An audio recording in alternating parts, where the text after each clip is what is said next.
Boa noite, graça e paz da parte do Senhor Jesus. Que bom estar aqui com você para a gente poder continuar estudando, né, a carta de Pedro, a segunda carta agora.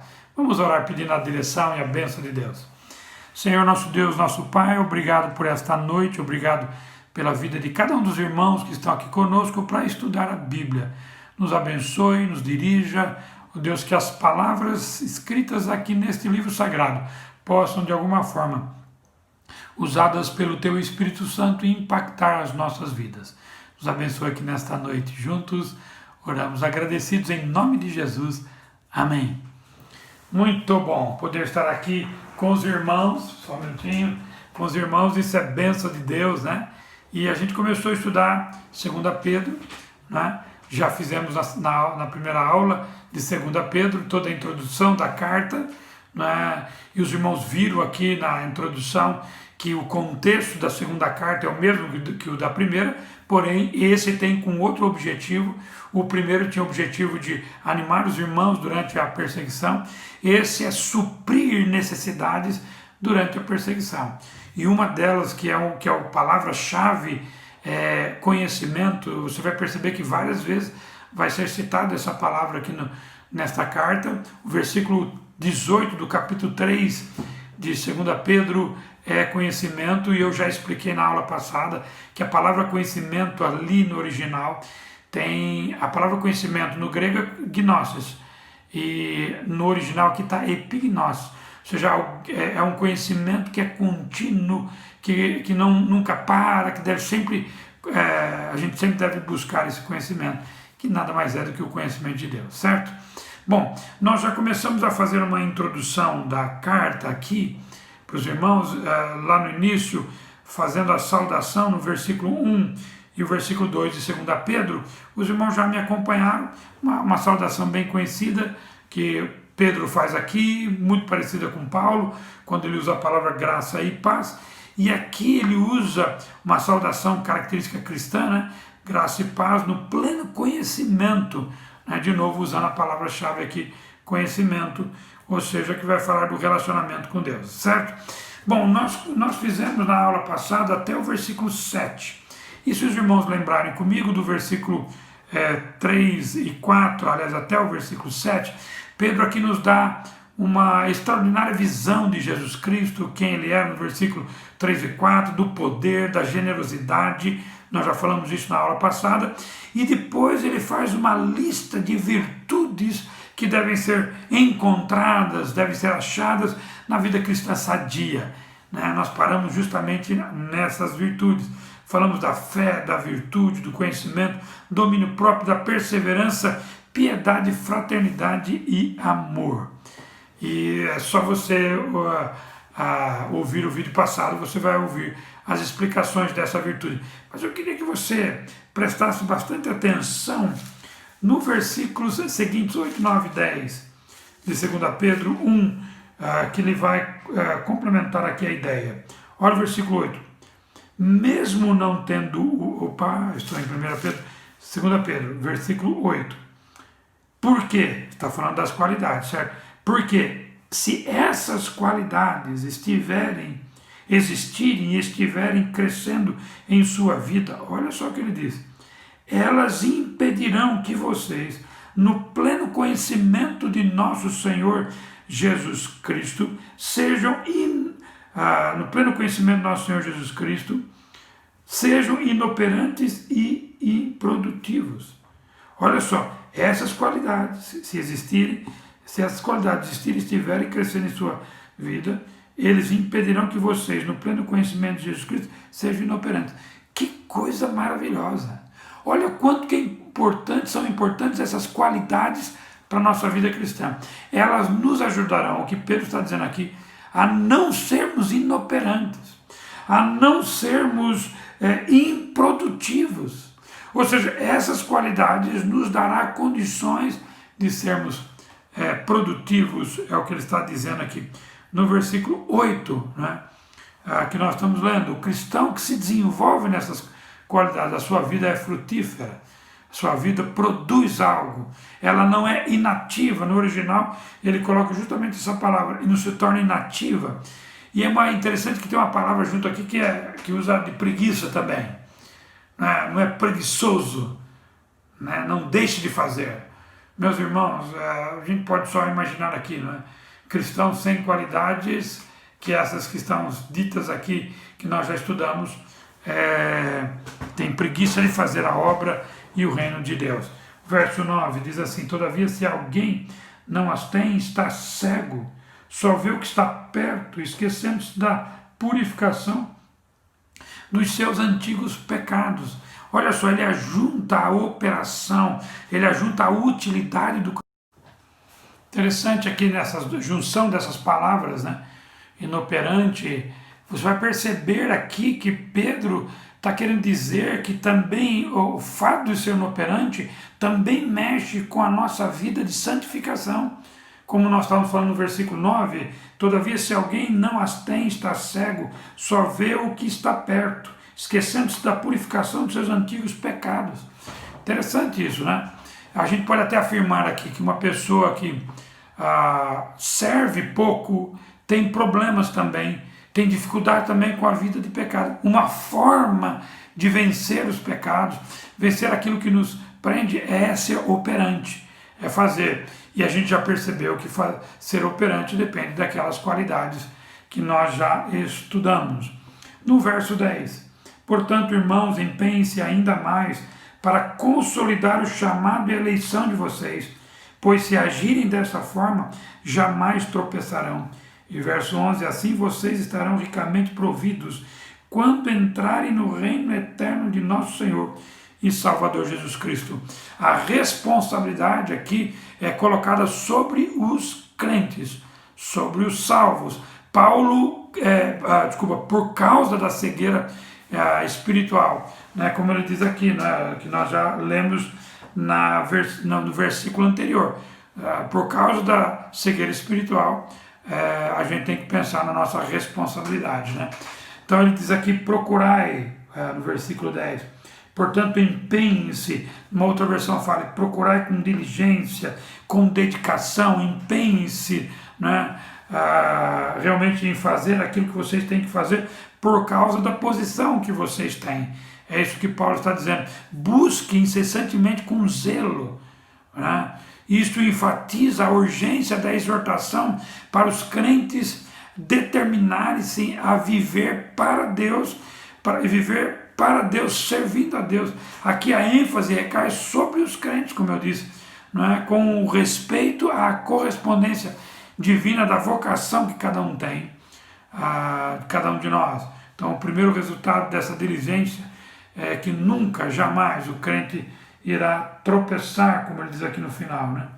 Essa dedicação, esse empenho do crente o fará a não tropeçar. E o verso 11, que ele diz aqui, estarão ricamente providos, assim vocês estarão ricamente providos quando entrar no reino eterno, né? Ele fala de suprimento amplo, nada nos falta, né? Deus nada poupará, o que ele está dizendo, no intuito de aperfeiçoar, coroar, de abençoar, de derramar bênção sobre os crentes. O segundo resultado é a entrada no reino eterno. Este resultado é colocado diante dos crentes como sendo o alvo mais importante e final de cada um de nós. O crente é infrutífero, inativo, cego, se compara com o que Paulo disse lá em 1 Coríntios 3, versículo 15, né? Ele está falando justamente sobre esse assunto. A grande pergunta que a gente tem que fazer para nós aqui é se nós estamos sendo inoperantes ou não diante da obra do Senhor. Aí voltar um pouquinho antes, se nós estamos desenvolvendo aquelas qualidades tão importantes para as nossas vidas, certo? Muito bem.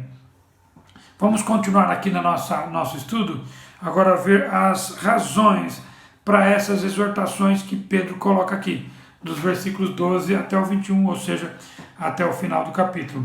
Verso 12, acompanhe comigo.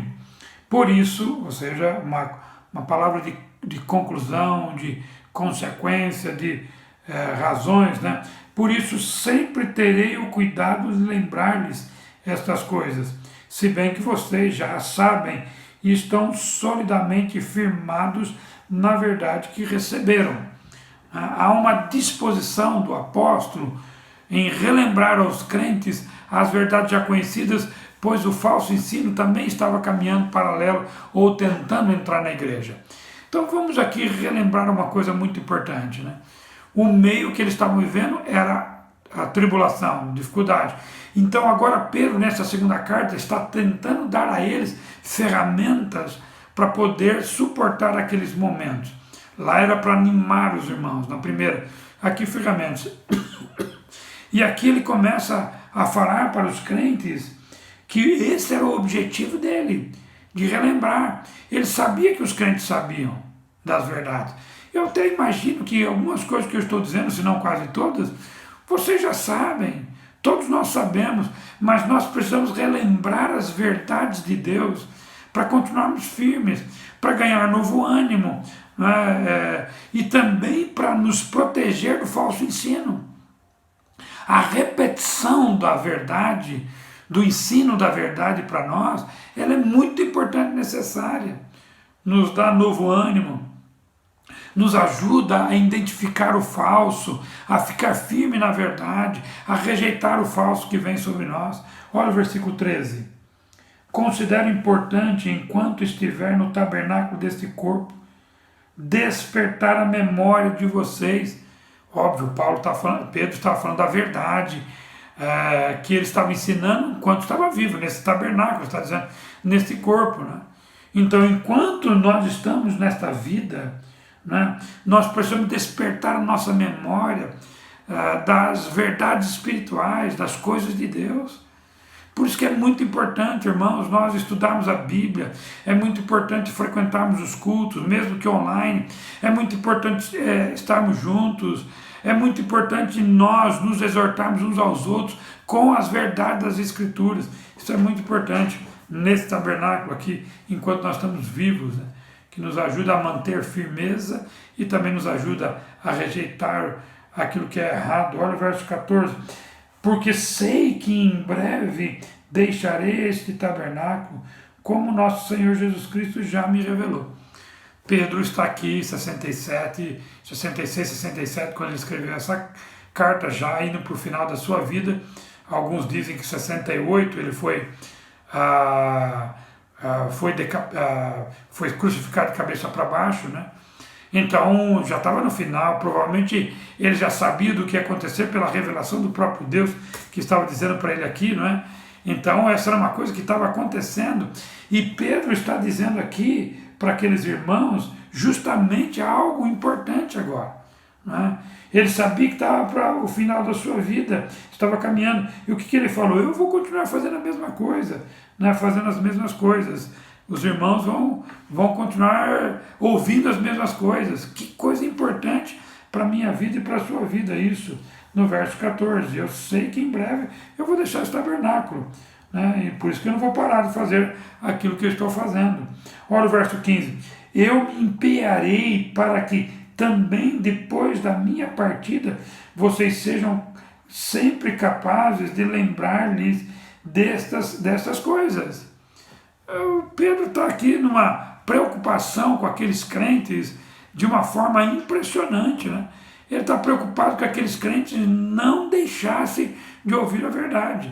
E o que ele faz aqui agora? Ele faz esta palavra, essa mensagem aqui para eles, para dizer, nem depois que eu morrer.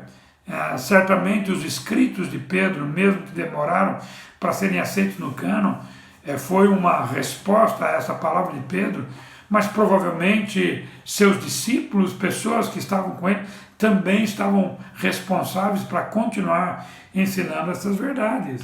É isso que Pedro está dizendo aqui para aqueles irmãos, né? Coisa maravilhosa. Versículo 16, de fato não seguimos fábulas engenhosamente inventadas, quando lhes falamos a respeito do poder e da vinda de nosso Senhor Jesus Cristo. Ao contrário, nós fomos testemunhas oculares da sua majestade. Agora Pedro está trazendo para si a autoridade para o qual ele está dizendo e ensinando. Ele está dizendo aqui que eu não vim com fábulas engenhosamente, não estou inventando uma coisa para os irmãos. Não, pelo contrário, o que eu estou dizendo é de coisas que eu vi. Né? Ou seja, Pedro foi testemunho ocular da obra de Cristo. Pedro viu a transfiguração, né? Que a gente verá aqui daqui a pouco. Né? Ele viu tudo isso. Olha o que ele diz aqui.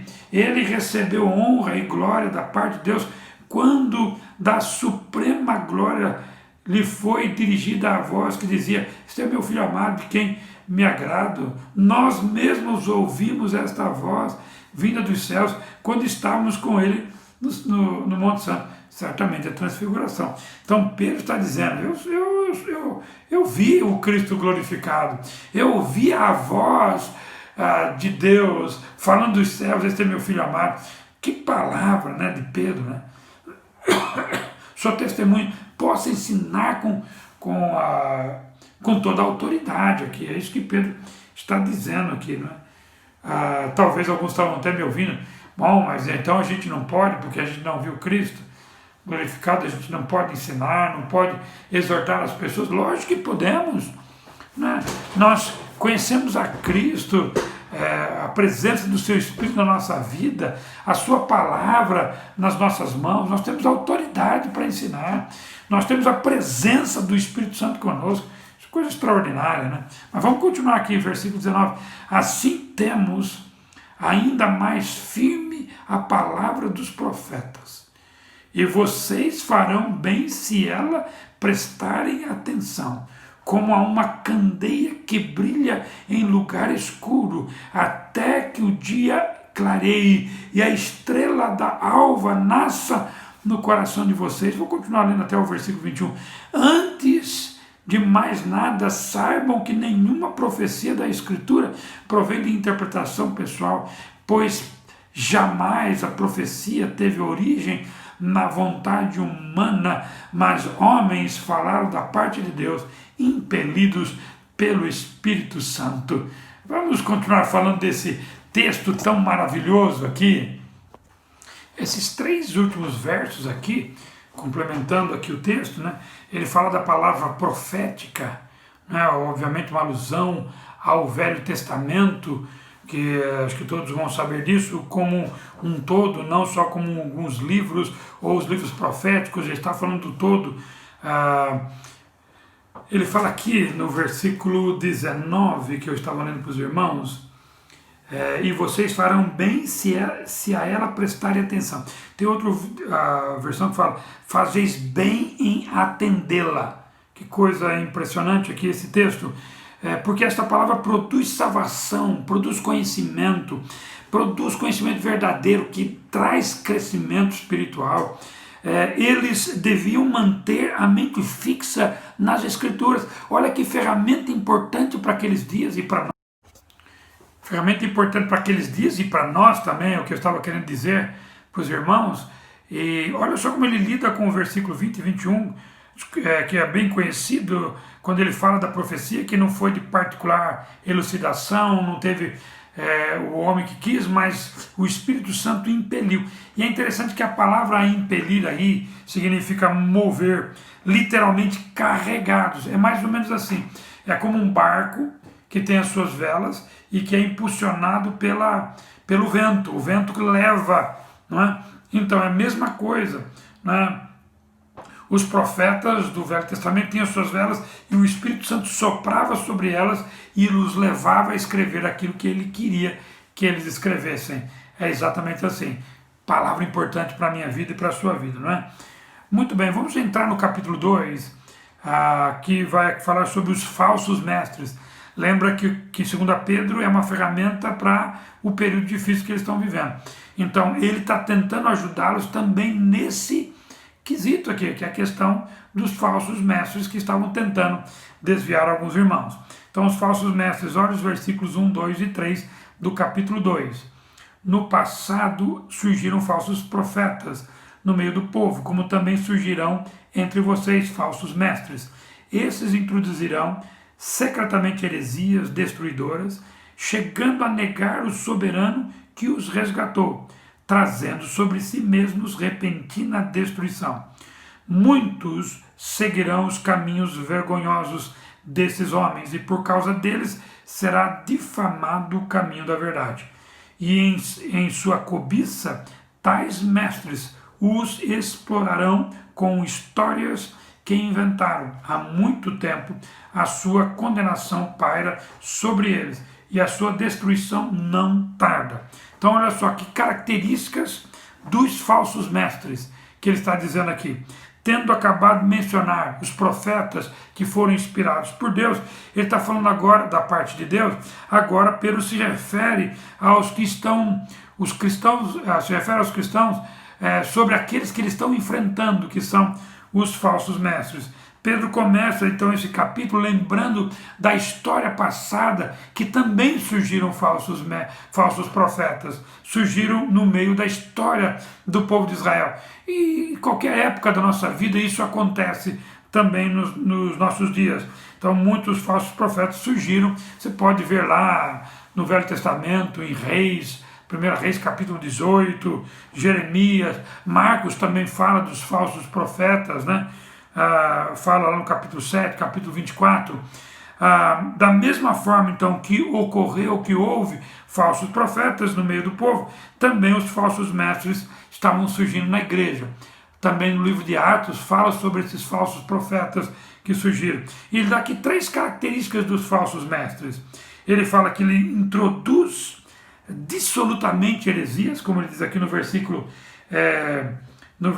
1, ele diz aqui, estes introduzirão secretamente heresias destruidoras. Ele fala aqui disso também, de heresias destruidoras. Na palavra no original, quer dizer, trazer para dentro, do lado de fora para dentro, e introduzir secretamente. Ou seja, os falsos ensinos são introduzidos de forma secreta. Se não tomar cuidado, a gente pode ser enganado. E qual é a forma de tomar cuidado? É conhecendo as Escrituras. Conhecendo as Escrituras, nós conseguimos identificar o falso mestre. Essa é a forma. Heresias destruidoras. Pedro está dizendo que os falsos ensinos destroem o crente, destrói a igreja, destrói a verdadeira fé. Não que a verdadeira fé se torne extinta, mas a pessoa que absorve o falso ensino deixa a verdadeira fé de lado. Uma heresia é sempre uma negação da obra de Cristo, é sempre uma negação da autoridade de Jesus, sempre vai atacar a salvação, sempre vai atacar a pessoa de Cristo. E isso que acontece. Os objetivos dos falsos mestres, está bem claro aqui no texto, eram que os crentes renunciassem o Redentor, né? Chegando a negar o soberano que o resgatou. É o que é o objetivo dos falsos mestres. Eles querem que nós neguemos o nosso Cristo, o nosso Salvador. Destruísse as nossas vidas espirituais, está aqui no texto, né? Chegando a negar o soberano, trazendo a si mesmo repentina destruição, vida espiritual destruída, quando a gente absorve o falso ensino, seguissem práticas libertinas, né? Como ele diz aqui no versículo 2, muitos seguirão os caminhos vergonhosos desses homens, práticas libertinas, como diz na outra versão, ou seja, além de negar, nos leva a praticar coisas erradas, e chega a ponto, olha no final do versículo, no versículo 2 aqui, chega a ponto, e por causa deles será difamado o caminho da verdade, versículo 3, né? E em sua cobiça tais mestres o explorarão com histórias inventadas. Há muito tempo a sua condenação paira sobre eles e a sua destruição não tarda. Ou seja, ao ponto de a pessoa blasfemar contra Jesus. Talvez você conheça algumas histórias aqui, né? Então a prática dos falsos mestres sempre leva à imoralidade, né? Sempre leva à imoralidade.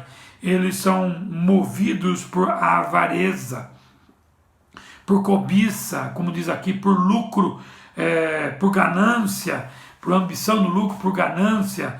O objetivo primário era o lucro pessoal, e eles são mercenários, né? São missionários, não, são mercenários. A gente tem que tomar cuidado com eles, é isso que ele diz aqui. E nos versículos 4 a 10 ele vai dar o exemplo de punição. Eu vou caminhar um pouquinho aqui porque realmente dos versículos 10 em diante é uma parte que eu queria destacar com bastante cuidado com os irmãos. Não vai ser feito hoje, vai ser feito na próxima na próxima segunda-feira. Mas olha o que diz aqui no versículo 4 e até o 8, acompanha comigo. Pois Deus não poupou os anjos que pecaram, mas os lançou no inferno, prendendo-os em abismos tenebrosos, a fim de serem reservados para o juízo. Ele não poupou o mundo antigo quando trouxe o dilúvio sobre aquele povo ímpio, mas preservou Noé, pregador da justiça, e mais 7 pessoas. Também condenou, verso 6, também condenou a cidade de Sodoma e Gomorra, reduzindo-as a cinza, tornando-as a exemplo do que acontecerá aos ímpios, mas livrou Ló, livrou Ló, homem justo que se afligia com o procedimento libertino dos que não tinham princípios morais, pois vivendo entre eles todos os dias aquele justo se atormentava na sua alma justa por causa das maldades que via e ouvia. Ou seja, Pedro aqui, ele dá 3 ilustrações do Velho Testamento para dizer como que Deus trata com o falso ensino. Ele fala dos anjos rebeldes, no versículo 4, que seguiram a Satanás, que foram expulsos do céu, provavelmente falando da queda de Lúcifer, né? Juízo de Deus. Né? Ele usa aqui os dias de Noé, maldade daquela época, não é, que não foram escondidas diante de Deus. Deus sabia de tudo, conhece todas as coisas, e ele fala que essa maldade se havia multiplicado naqueles dias. Né? Então ele compara o falso ensino com as maldades do dia de Noé. Pedro fala, enfatiza que Noé foi o pregador da justiça, foram salvo ele mais 7 pessoas, ou seja, sua família, seus filhos, sua esposa, seus filhos e as suas noras, não é? Foram firmes. E ele também usa Sodoma e Gomorra, aquelas cidades que foram destruídas com fogo e enxofre, né? Na época de Ló, os irmãos lembram muito bem, ele foi poupado, mas os outros não, castigados por aquilo que estava acontecendo, ensinos ímpios, verdades sendo rejeitadas, né? E é justamente o ambiente, é como que Deus trata com o falso ensino. Né? E a gente tem que tomar cuidado.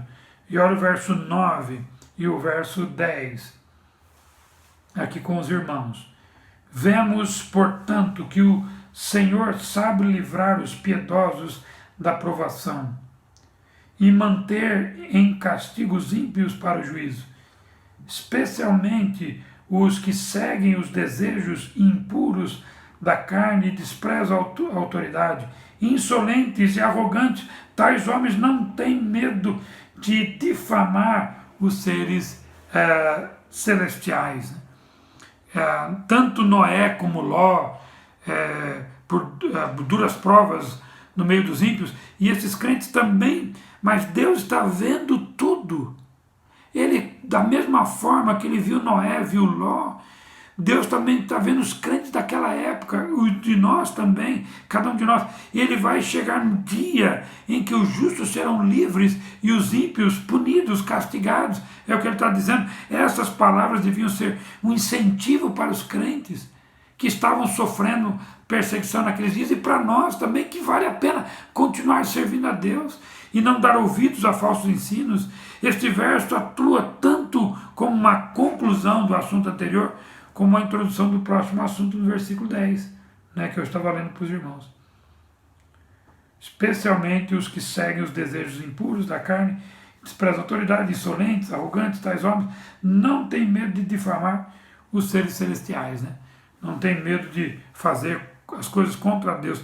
Parece que esse verso há um grau de castigo aqui, dá a entender que há um grau de castigo mais intenso para os injustos que seguem a carne, para os injustos que menosprezam todas as coisas e também menosprezam o governo de Deus sobre sua vida, menosprezam qualquer tipo de governo, né? Senhoria de Cristo, as autoridades civis, a liderança da igreja, está falando sobre isso, porque o falso ensino leva exatamente para isso mesmo, né? certo? Nós estamos aqui caminhando para o final e eu só quero dar a introdução aqui, lendo de novo o versículo 10, para os irmãos verem como que ele está abrindo a porta para o próximo assunto. Olha o verso 10, vou ler novamente. Especialmente os que seguem os desejos impuros da carne e desprezam a autoridade, todo tipo. Ele fala, insolentes e arrogantes, tais homens não têm medo de difamar os seres celestiais. Contudo, nem os anjos. Aí nós vamos entrar no assunto mais importante, não o mais importante da carta, mas um pouquinho que a gente deve gastar um pouquinho mais de tempo sobre esse assunto, mas eu vou terminar a nossa aula aqui hoje, né? Fomos até o versículo 10, introduzindo aqui o versículo 10 para os irmãos, né? Lembrando sempre que a carta de Pedro, a segunda carta, é para dar ferramentas, e a gente viu aqui a importância que ele dá às Escrituras. Então não deixe de se apegar, de estudar, se agarrar, porque é desta forma que a gente identifica o falso ensino, desta forma que a gente se agarra mais ao Senhor, que a gente consegue passar mais pela luta, tá bem? Muito bem. Não esqueça, sexta-feira, você que está me ouvindo, nós vamos ter uma live no Instagram da igreja, com os casais da nossa igreja, ou qualquer outro casal queira ouvir. Eu, falando um pouquinho do momento espiritual que nós estamos vivendo, também comigo estará a psicóloga Carla, que vai também dar uma palavra aqui também um pouquinho na área psicológica. Vai ser um papo muito gostoso. Não perca, eu vou dar mais informações para os irmãos mais à frente, tá bom? Grande abraço, um beijo no coração de todo mundo e até a próxima sexta-feira. Deus abençoe cada um de vocês. Um abraço.